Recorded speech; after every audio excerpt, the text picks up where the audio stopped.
Hi అండి, నమస్తే. Welcome to my channel. నేను మీ లక్ష్మీ శ్రీనివాస్ అండి. ఇవాళ సుబ్రహ్మణ్యేశ్వర స్వామికి షష్ఠి పూజ స్టార్ట్ చేశానండి. ముందుగా ఇల్లు అంతా శుభ్రం చేసుకొని ముగ్గు అనేది వేసుకొని ఇంకా పూజ స్టార్ట్ చేసుకున్నానండి. ముందుగా ఒక పాత్రలో శుభ్రమైన నీళ్ళు, పన్నీరు, పసుపు, కుంకుమ, చందనం, పచ్చకర్పూరం, జవ్వాది పొడి ఇవన్నీ నింపి మా సుబ్రహ్మణ్యేశ్వర స్వామిని అందులోకి ఆహ్వానించినట్టుగా మనం ఈ కలశాన్ని నిలుపుకోవాలండి. మామూలుగా ఈ పూజని 7 రోజులు చేస్తారండి. 7 రోజులు ఉపవాసం ఉంటారండి. మనం కోరిన కోరికల్ని తీర్చే ఆ సుబ్రహ్మణ్యేశ్వర స్వామికి సంవత్సరానికి ఒకసారి వచ్చే పండగండి ఇది. ఇక్కడైతే స్వామివారికి అభిషేకం చేస్తున్నానండి. ఈరోజు మొదటి రోజు కాబట్టి పాలతో చేస్తున్నానండి. మన మొక్కిన మొక్కులు నెరవేర్చుకోవడానికి ఇది అద్భుతమైన అవకాశం అండి. మనకు ఈ 6 రోజులు మన స్వామివారికి మన వల్లైన పూజలు సమర్పించుకొని ఆ స్వామివారి సేవ చేయడానికి అవకాశం దొరికిందని చాలా సంతోషంగా ఉందండి. అసలు మనం ఎప్పుడైనా దేవుణ్ణి ప్రార్థన చేసుకోవచ్చండి. కానీ సంవత్సరానికి ఒకసారి వచ్చే విశేషమైన పర్వతమైన రోజుల్ని మనం మిస్ కాకుండా ఉపయోగపరచుకోవాలండి. ఎంతనో అదృష్టం చేసుంటేనే ఇలాంటి భాగ్యాలు మనకు దొరుకుతాయండి. ఇక్కడ దేవుణ్ణి ప్రతిష్ఠ చేయడానికి కోసం పసుపుతో అలికి ముగ్గు అనేది వేసుకొని దేవుణ్ణి పెట్టుకునే దానికోసం రెడీ చేస్తున్నానండి. ఇలాగే చేయాలనేసి అందరికీ నేను చెప్పటం లేదండి. వాళ్ళ శక్తి మేరకు వాళ్ళకి ఏమనిపిస్తుందో అలా మనం దేవుణ్ణి నిలుపుకొని మన పూజ అనేది చేసుకోవచ్చండి.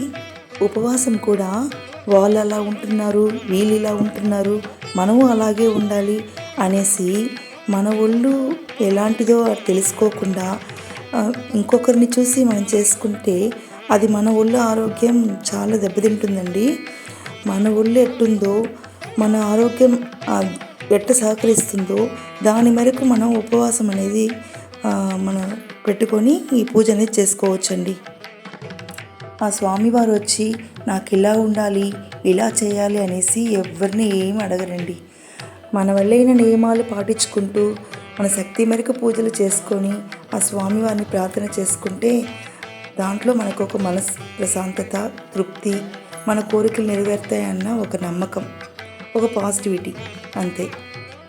ఇవాళైతే నేను ఈ పూజని స్టార్ట్ చేసుకున్నానండి.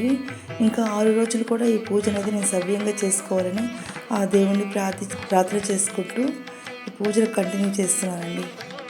ఇక్కడ స్వామివారికి దీపం, ధూపం, పండ్లు నైవేద్యంగా పెట్టి ఇంకా పూజ అనేది సింపుల్గా స్టార్ట్ చేశానండి. ఇంకా నైవేద్యం చేసి పెడతామంటే ఇంకా టైం లేదు. అందుకే కొబ్బరికాయ కొట్టి దీపారాధన చూపిస్తున్నానండి. ఆ స్వామివారి ఆశీర్వాదాలు అందరికీ కూడా ఉండాలనేసి మనస్ఫూర్తిగా కోరుకుంటున్నానండి. ఆ స్వామివారి దయతో మొదటి రోజు పూజ అయితే సవ్యంగా చేసుకున్నానండి. చాలా తృప్తిగా ఉండింది. తర్వాత నైవేద్యం సమర్పిస్తామని ఇంతవరకు పొద్దున ఈ పూజ చేసుకున్నానండి. ఉప్పు వేయకుండా దేవుడికి ప్రసాదం నైవేద్యంగా పెట్టి మనం పూజ అనేది చేసుకోవచ్చండి. దాంట్లో భాగంగా ఈరోజు నేను చక్కెర పొంగల్ అయితే చేశానండి. మధ్యాహ్నం వేళ ఈ చక్కెర పొంగల్ని దేవుడికి సమర్పించి మళ్ళీ ఒకసారి దీపారాధన చేసుకొని ఆ చక్కెర పొంగల్ని నేను ఒక పూట భోజనంగా తీసుకున్నానండి. ఎలా ఉందండి నా పూజ? నచ్చితే లైక్ చేయండి, షేర్ చేయండి, కామెంట్ చేయండి, నా ఛానల్ని సబ్స్క్రైబ్ చేసుకోండి.